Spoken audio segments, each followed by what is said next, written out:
আর আমার সেন্টার।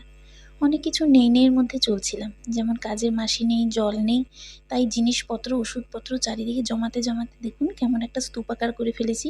কিছুতেই কাজে মন বসাতে পারছিলাম না, তাই ভাবলাম সেন্টারটাকে একটা নতুন মেকওভার দিতেই হবে। তাই ঝাঁটা হাতে নিজেই নেমে পড়লাম পরিষ্কার পরিচ্ছন্ন করতে।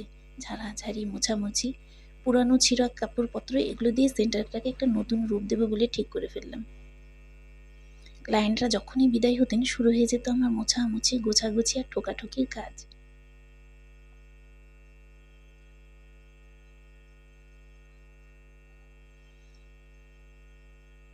বাড়ি থেকে 2 বোতল করে জল এনে জলেরও ব্যবস্থা করে ফেললাম।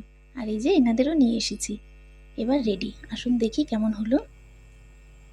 এটা ঢোকার রাস্তা, ডান দিকে সিঁড়িটা, এখানে গাছগুলোকে রেখেছি। মায়েরা এখানে এসে বসেন, তাই পোস্টারগুলো সব এখানে লাগিয়ে দিয়েছি যাতে ওনারা এগুলো দেখে মেসেজ পান কিছু। এটা আমার অ্যান্টিনেটাল চেক আপ রুম।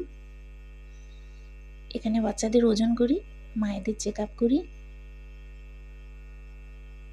আর এটা আমার স্টোর রুমও বটে, হাত ধোবার জায়গা। আর এইটা আমার মেন অফিস। এখানে আমি বসে লেখালেখি করি, ক্লায়েন্টদের সাথে কথা বলি, ওষুধপত্র দিই।